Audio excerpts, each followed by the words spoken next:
রাষ্ট্রীয় সম্মানিত ব্যক্তিকে সম্মান জানাতে গিয়ে রাষ্ট্রীয় মর্যাদায় দাফন, যে কথা আছে না, আছে রাষ্ট্রীয় মর্যাদায় দাফনের কথা বলতে গিয়ে জানাজার মাঠে আমাদের সশস্ত্র বাহিনীর লোকজন সেখানে আসেন, সেখানে গুলি টুলি মানে ফুটিয়ে এক একটা অবস্থা, এরপর কবরস্থান পর্যন্ত গিয়ে হাজিরিন, এগুলি মূলত ইসলামের মূল তাহজিবের সাথে, ইসলামের মূল গাম্ভীর্যতার সাথে, মূল ধর্মীয় কৃষ্টি কালচার ঐশ্বর্যের সাথে এগুলির সাথে যায় না। এরপর আছে আরও কি, জাতীয় স্মৃতিসৌধে যাওয়া, স্মৃতিসৌধে গিয়ে কিংবা শহীদ মিনারে গিয়ে সেখানে ফুল দিয়ে শহীদদেরকে শ্রদ্ধা জানানো এবং শহীদদের আত্মার মাগফিরাতের জন্যে ফুল দিয়ে সেই পুষ্পর্ঘ প্রদান করার পরে 1 মিনিট দাঁড়িয়ে শহীদদের আত্মার মাগফিরাত কামনা করা, এটা আমাদের কৃষ্টি কালচারের ভিতরে চলে এসছে না। আমি এগুলির বিরুদ্ধে বলে রাষ্ট্রের বিরুদ্ধে কথা বলছি না, আমি শুধু মুসলিম হিসেবে এই মিম্বারের দায়িত্ব হিসেবে আমি বলে যাচ্ছি, আল্লাহ তাআলা আমাদের এই বলা শোনাকে ইখলাসের সাথে কবুল করুন বলে আল্লাহুম্মা আমিন। একজন মানুষের আত্মার মাগফিরাত কামনা শহীদ মিনারের সামনে দাঁড়িয়ে 1 কোটি বার যদি আপনি এক মিনিট নয় 1 ঘন্টা 1 লক্ষ ঘন্টাও যদি দাঁড়িয়ে থাকেন, আত্মার মাগফিরাত কামনা হবে। কারণ আত্মার মাগফিরাতের সিস্টেম শিখিয়ে দিয়েছেন রাসূলুল্লাহ সাল্লাল্লাহু আলাইহি ওয়াসাল্লাম। তুমি জিয়ারত করো, কোরআন তেলাওয়াতের মাধ্যমে, ইসলামী সওয়াবের মাধ্যমে মানুষের আমলনামা যখন বন্ধ হয়ে যায়, তাদের সুসন্তানরা যে আমলগুলি করবে সাদকায়ে জারিয়া থাকবে, এবং উনি যদি কোনো এই ধরনের ভালো আমল করে যান, এগুলি মানুষের কবরে যাবে। মানুষের 1 মিনিটের নীরবতা পালন মানুষের কবরে আত্মার প্রশান্তি দিতে পারবে হাজি। এরপরে আমরা একজন মানুষ মারা গেলে আমরা বলি কি, আপনি ওই পারে ভালো থাকবেন, আপনি ওই পারে ভালো থাকুন, মুসলমান হোক অমুসলমান হোক। আরে আপনি যে বলছেন আপনি ওই পারে ভালো থাকুন, ওই পারে নিঃশ্বাস শেষ হওয়ার পরে ভালো থাকার অধিকার মানুষের থাকে না যদি রব তাকে ভালো না রাখেন। বলেন, এজন্য আমরা দোয়া করি, আল্লাহ আপনাকে ভালো রাখুন, আল্লাহ আপনাকে জান্নাতুল ফেরদাউস দান করুন, আল্লাহ আপনাকে ক্ষমা করুন, আল্লাহ আপনাকে আপনার উপর রহম করুন, আল্লাহ আপনার কবরকে জান্নাতের বাগান বানিয়ে দিন। সবাই বলি আল্লাহুম্মা আমিন। এটি হচ্ছে দোয়া, এটি হচ্ছে নিয়ম। কিন্তু আজকে এগুলির ব্যাপারে আমাদের কথাবার্তা না থাকার কারণে তাহলে আমাদের এই যে নতুন প্রজন্ম, আমাদের ছেলেরা, আমাদের কিশোরেরা, আমাদের তরুণেরা যারা এখন স্কুল ইউনিভার্সিটিতে কলেজে মাদ্রাসায় পড়ছে, যারা বড় হচ্ছে, তাদের কাছে এগুলি যদি স্পষ্ট না হয়, তারাও একদিন একজন মানুষ মারা যাওয়ার পরে আমরা বলি কি বলি, বলেন, একজন মানুষ মারা যাওয়ার পরে কি বলি?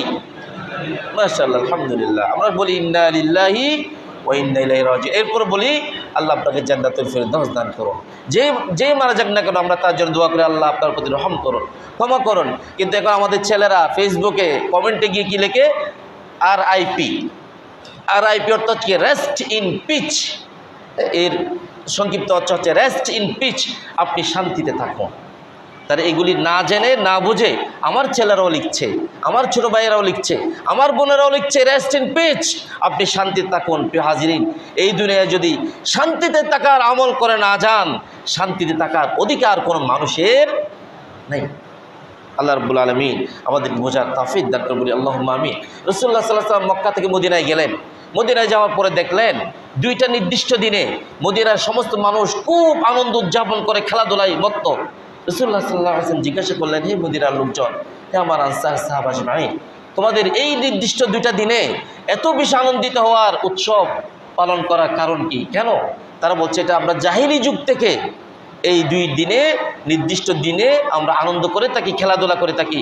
রাসূলুল্লাহ সাল্লাল্লাহু আলাইহি ওয়াসাল্লাম বলছেন, না, ওই জাহেলি যুগের ওই 2 দিন বাদ দাও, তোমাদের জন্য বরঞ্চ আল্লাহর পক্ষ থেকে সবচেয়ে বড় 2টা আফজল দিন হচ্ছে ইয়ৌমু ঈদুল ফিতরি ওয়া ইয়ৌমু ঈদুল আযহা। ঈদুল ফিতরের দিন এবং ঈদুল আযহার দিন হচ্ছে তোমাদের জন্য সবচেয়ে আনন্দের দিন। সুবহানাল্লাহ বলবেন। এরপর রাসূলুল্লাহ সাল্লাল্লাহু আলাইহি ওয়াসাল্লাম মক্কা থেকে মদিনায় হিজরত করার পরে দেখলেন ইহুদিরা রোজা রাখে, আশুরার দিন আসলে, ওই মুহররমের 10 তারিখ আসলে রোজা রাখে।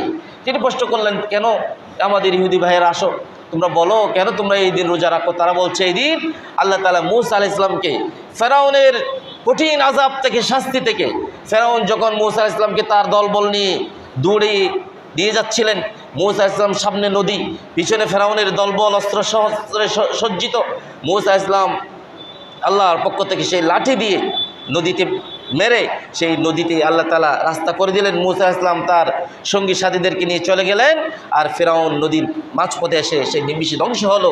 সেই যে মূসা আলাইহিস সালামকে আল্লাহ তাআলা 10 তারিখ, মুহররমের 10 তারিখ ফেরাউনের আযাব থেকে, শাস্তি থেকে মুক্তি দিয়েছিলেন, তার শুকরান, তার কৃতজ্ঞতা স্বরূপ আমরা ওই দিন রোজা রাখি।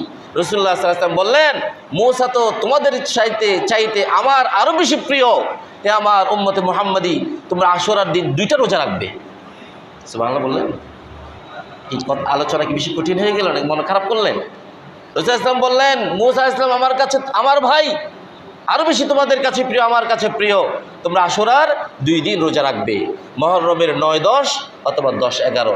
ইহুদিদের সাথে যাতে মিলে না যায়। তাহলে দেখেন যে আজকে রাসূলুল্লাহ সাল্লাল্লাহু আলাইহি ওয়াসাল্লাম বললেন, লা তাশাব্বাহু বিল ইয়াহুদ ওয়ালা বিন নাসারা, তোমার কৃষ্টি কালচার সংস্কৃতির অংশ এগুলি যেন অগ্নি পূজকদের সাথে, ইহুদিদের সাথে, নাসারাদের সাথে না মিলে যায়। অতএব আমরা এই মুসলমান সংখ্যাগরিষ্ঠ মুসলমানের রাষ্ট্রে আমাদের উচিত ছিল এবং উচিত হচ্ছে, আমাদের কৃষ্টি থাকবে, কালচার থাকবে, সংস্কৃতি থাকবে, অনুষ্ঠান থাকবে, বিভিন্ন উৎসব থাকবে, বিভিন্ন আয়োজন থাকবে, কিন্তু এগুলি যেন সংখ্যাধিক্যের কারণে, মুসলমানদের মেজরিটির কারণে, মুসলমানদের কি কৃষ্টি কালচারকে, ইসলামের এই তাহজিবকে যাতে বেশি গুরুত্ব দিয়ে এটিকে যেন পালন করা হয়। আল্লাহ তাআলা আমাদের বুঝার, আমল করার তৌফিক দান করে। সকলে বলি আল্লাহুম্মা আমিন। প্রিয় হাজিরিন, কিছু রাষ্ট্রীয় কথাবার্তা আমরা বললাম, মন খারাপ করবেন না। এই জন্য আমরা বলছি, আজকে আয়াতে কারিমা, একটি আয়াতে কারিমা এসেছে, এই আয়াতে কারিমা দিয়ে আমরা আমাদের আলোচনা শেষ করে দেব। সেদিন আল্লাহ তাআলা বললেন, যখন জাহান্নামীদেরকে জাহান্নামে দিয়ে দেওয়া হবে, সেদিন তারা আল্লাহর কাছে আবেদন জানাবে। আল্লাহর কাছে তারা আবেদন জানিয়ে তারা প্রথম আফসোস করবে। সেদিন তারা বলবে, ওয়ায়াকুলুনা, সেদিন তারা আফসোস করে বলবে, ইয়া লাইতানা আহারি। ইয়া লাইতানা মানে হচ্ছে আহারে, ইস, আতা'নাল্লাহ ওয়া আতা'নার রাসূল। আহারি, যদি দুনিয়ায় থাকাকালে আল্লাহ এবং তার রাসূল অনুসরণ করতাম, ইস, আজকে এই কঠিন শাস্তিটা আমরা করতাম না। কোরআনের ভাষা।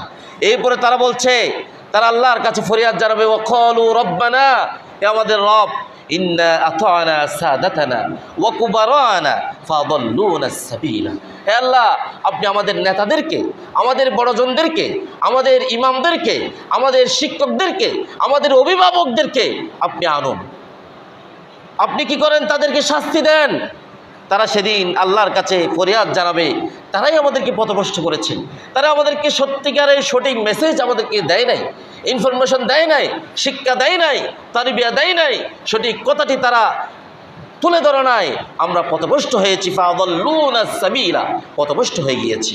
তারা আল্লাহর কাছে ফরিয়াদ জানাবে, রব্বানা আতিহিম দুআফাইনি মিনাল আযাব ওয়ালআনহুম লানান কাবীরা। আয় আল্লাহ তাআলা, আজকে আমরা যেমন শাস্তি ভোগ করছি, আমাদের বড়জনদেরকে, আমাদের নেতাদেরকে, আমাদের পথ প্রদর্শকদেরকে, আমাদের অভিভাবকদেরকে আপনি শাস্তি দেন, ডবল করে দেন।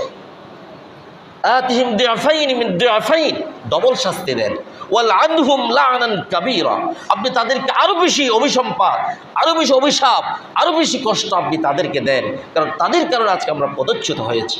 নাউযুবিল্লাহি মিন যালিক। অতএব আমরা বড় ভাই হিসেবে, শিক্ষক হিসেবে, পিতা হিসেবে, দাদা হিসেবে, বড়জন হিসেবে, সমাজের ইমাম হিসেবে আমাদের পথ প্রদর্শন করা, কথা বলা আমাদের দায়িত্ব আছে নাকি নাই? তাহলে আমার যেমন দায়িত্ব আছে, আপনি পিতা হিসেবে, ভাই হিসেবে, দাদা হিসেবে,